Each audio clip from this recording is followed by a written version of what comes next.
देखिए जी, हमारे पास पहला क्वेश्चन है, is the mass of a body affected on charging. किसी भी एक बॉडी को कभी चार्ज करते हैं तो उसके मास पे क्या फर्क पड़ता है।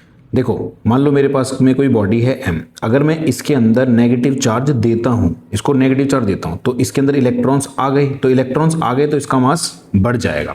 और मैं अगर किसी बॉडी के अंदर से मान लीजिए चार्ज निकाल लेता हूं, इलेक्ट्रॉन को निकाल लिया, क्योंकि प्रोटॉन तो ट्रांसफर हो नहीं सकते एक बॉडी में, या तो इलेक्ट्रॉन ही आ सकते हैं, उससे इलेक्ट्रॉन ही जा सकते हैं। तो मैंने एक इलेक्ट्रॉन को निकाल लिया, तो इसका मास कैसा हो जाएगा, कम। यानी इसका आंसर जाएगा यस, इलेक्ट्रॉन्स के मूवमेंट से, आने या जाने से एक बॉडी का मास का इफेक्ट पड़ता है। नेक्स्ट क्वेश्चन है आपके पास, why do electrostatic field lines does not form close loop. Reason ये होता है, आपको पता है इलेक्ट्रोफील्ड लाइंस पॉजिटिव से चलती है, नेगेटिव में जाके रुकती है। तो अब कभी भी ये पॉजिटिव से जाएंगी तो हमेशा ही किधर जाएंगी, नेगेटिव की तरफ। तो कभी भी ये घूम के अपनी इनिशियल पोजीशन या इनिशियल स्टेट के ऊपर नहीं आ रही है, इसकी वजह से कभी भी क्लोज लूप नहीं बनाएंगी।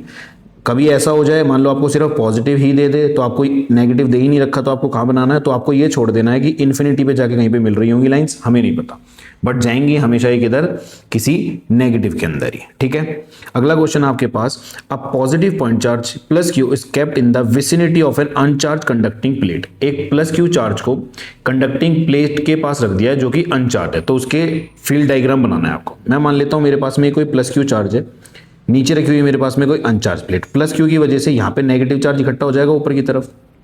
तो इलेक्ट्रिक फील्ड लाइंस आपकी किधर से किधर चलती है, पॉजिटिव से नेगेटिव, तो आपके पास में डायरेक्शन ऐसे आएगी।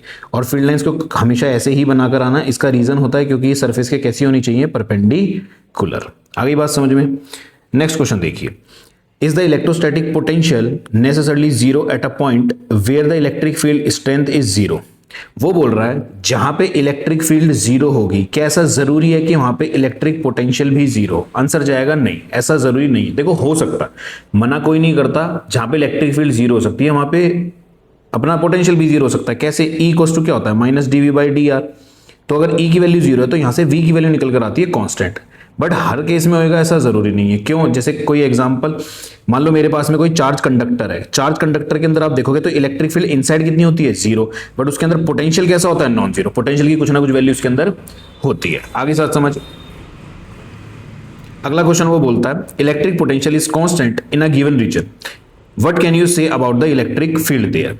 आपके पास में बोल रहा है पोटेंशियल की वैल्यू कांस्टेंट है। अगर अभी मैंने बताया ऊपर, अगर पोटेंशियल कांस्टेंट है तो E इक्वल्स टू क्या होता है आपके पास में, minus D V by D R. अगर V कांस्टेंट है यानी इलेक्ट्रिक फील्ड उस पॉइंट पे या उस सरफेस पे कैसी रही होगी, हमेशा जीरो रहेगी। नेक्स्ट क्वेश्चन में है, अब मेटेलिक स्फीयर, आपको मेटेलिक स्फीयर दे रखा है और उसके वहां पे चार ऑप्शन दे रखे हैं, चारों में से आपको करेक्ट बताना है कौन सा होगा। देखो जी, फर्स्ट तो हो नहीं सकता क्योंकि ये परपेंडिकुलर नहीं है सरफेस के, ठीक है। सेकंड वाला वैसे नहीं हो सकता, रीजन क्या है, इसके अंदर से जा रही है तो होता नहीं है। थर्ड वाली भी अंदर से जा रही है तो अंदर से जाती नहीं है। फोर्थ वाला आपका आंसर जाएगा, रीजन एक तो अंदर से नहीं जा रही, दूसरा जो फील्ड लाइंस है वो रेडियल है यानी 90 डिग्री का एंगल बना रही है। तो करेक्ट ऑप्शन आपके पास में है fourth. Next question, WSB Wheatstone bridge जो है वो सबसे ज्यादा सेंसिटिव कब होता है। आपको पता है बीच में होती है गैल्वेनोमीटर की ब्रांच, और ये होता है काइट शेप PQRS।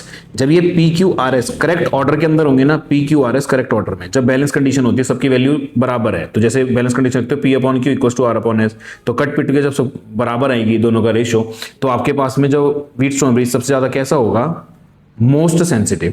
और मोस्ट सेंसिटिव का मतलब क्या होता है, ये थोड़ी सी करंट की वैल्यू, थोड़ी सी वोल्टेज की वैल्यू के अंदर ही आपको एक्यूरेट और अच्छी रीडिंग दे देगा, ठीक है। नेक्स्ट क्वेश्चन है, what happens if the galvanometer and the cell are interchange at the balance point of the bridge. वो बोल रहा है आपके पास में ये कोई गैल्वेनोमीटर बना हुआ था, होता है जो कि इसके अंदर, और ये तो इसकी कोई बैटरी। अब मैं इसको उल्टा कर देता हूं। उल्टा करने का मतलब क्या है, मैंने गैल्वेनोमीटर की जगह तो बैटरी लगा दी और बैटरी की जगह गैल्वेनोमीटर लगा दिया, और ब्रांच बाकी की सेम रही PQRS। तो ये कॉन्सेप्ट याद रखना, हमेशा कंडीशन बैलेंस ही रहेगी इस केस के अंदर भी। क्यों, बैलेंस कंडीशन के अंदर भी नेट जो होता है वो कितना होता है, IG की वैल्यू कितनी होती है बैलेंस कंडीशन में, जीरो। तो यहां से भी करंट कितना जाएगा, जीरो। तो कोई फर्क पड़ेगा नहीं, मेन हमें चार ब्रांच से मतलब होता है और वो चारों एज इट इज है। तो चाहे इंटरचेंज करो चाहे इंटरचेंज मत करो, आपके पास में जो नेट कंडीशन आएगी वो कैसी रहेगी, बैलेंस्ड ही रहेगी। अगला क्वेश्चन बोलता है कि electron moving with the velocity 10⁻⁷ enters a uniform magnetic field along a direction parallel. Magnetic field lines आपके पास में चल रही हैं और एक इलेक्ट्रॉन आता है, वो भी उसके पैरेलली चलने लगता है, तो उसका डायरेक्शन कैसी होगी, उसका पाथ कैसा होएगा। मेरे को पता है जब भी 0 डिग्री या फिर 180 पैरेलल या एंटी पैरेलल आएगा मैग्नेटिक फील्ड के, तो हमेशा कैसा पाथ होता है, लीनियर, यानी स्ट्रेट लाइन के अंदर चल के पास हो जाएगा। अगला क्वेश्चन है what is the main function of soft iron cylinder between the poles of a galvanometer. आपको पता है गैल्वेनोमीटर के बीच के अंदर नॉर्थ और साउथ पोल की मैग्नेट्स के बीच में सॉफ्ट आयरन कोर लगाई जाती है।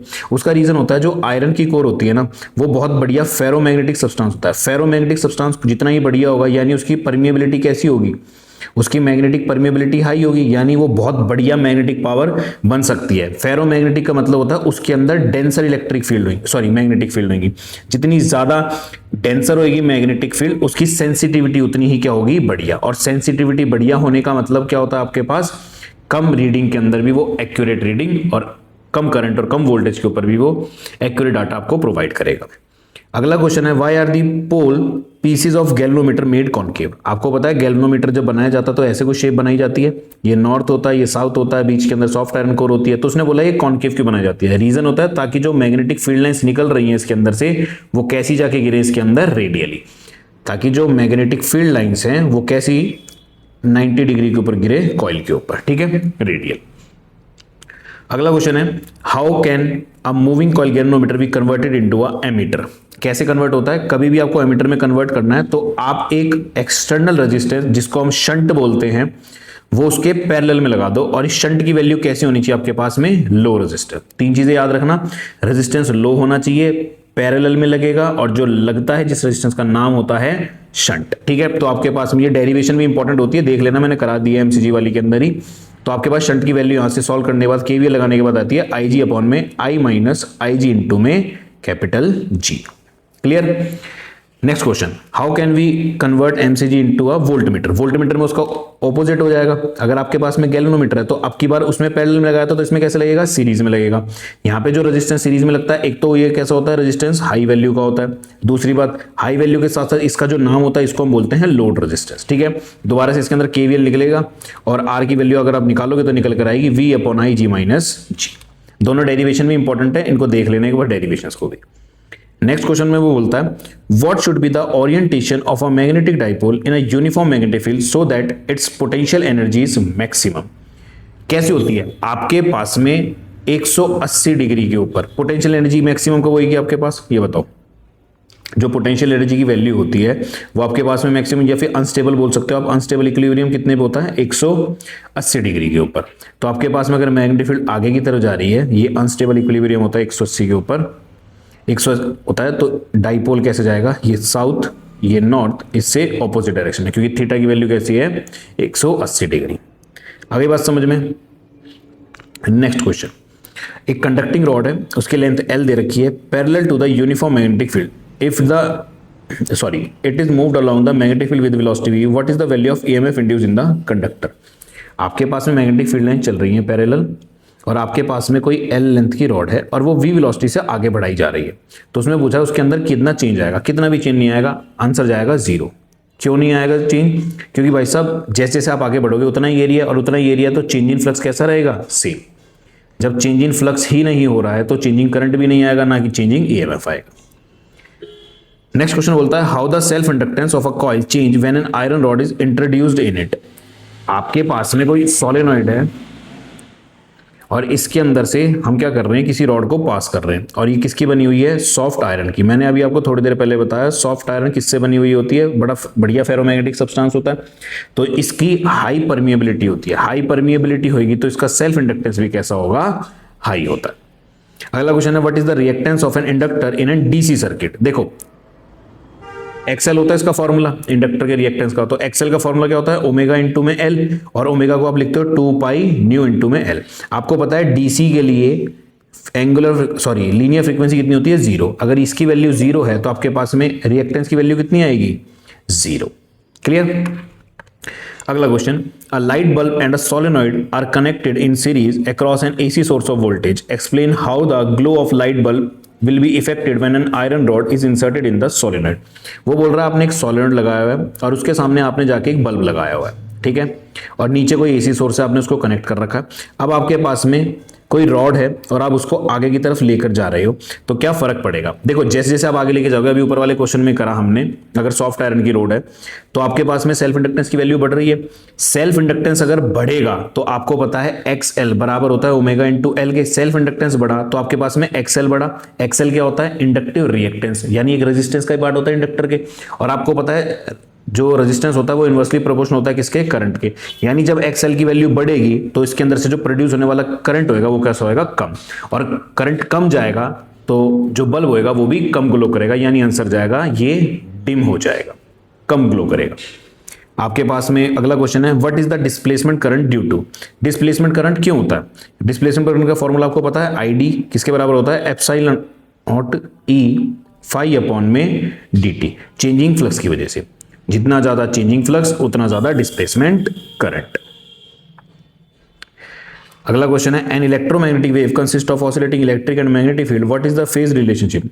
आपको पता है EM वेव्स कैसे चलती हैं? इलेक्ट्रिक फील्ड अगर ऐसे चल रही है तो मैग्नेटिक फील्ड उसके कैसे चलेगी? पैरेलल चलेगी। उसके पैरेलल चलने का मतलब कैसा होता है? सॉरी, उसके परपेंडिकुलर चलेगी, यानी एक एक्स में चल रही है तो दूसरी वाई वाले प्लेन के अंदर चलेगी। और दोनों के बीच का फेज डिफरेंस कितना होता है? अगर देखो इसका क्रस्ट आ रहा है तो इसका भी क्रस्ट आ रहा है, इसका ट्रो आ रहा है तो उसका भी ट्रो आ रहा है, यानी ये दोनों कैसे चल रही हैं? सेम फेज में। बच्चे क्या करते हैं ना, इसका आंसर लिख कर आते हैं फेज डिफरेंस 0, जो कि देखो सही है, गलत नहीं है, बट आप 0 डिग्री या फिर 90 डिग्री इन सब की बजाय ना ऐसे लिख कर आया करो कॉन्सेप्चुअल क्वेश्चन के अंदर कि सेम फेज में चलेंगी, वो ज्यादा ठीक लगता है। ये आपके पहली बुक के खत्म हो गए सारे कॉन्सेप्चुअल क्वेश्चन, दूसरी बुक के भी हो जाएंगे, और बस सुनना होता है इनको। एक बार अगर याद रख लोगे तो सारी चीजें रिकॉल हो जाती है अच्छे से।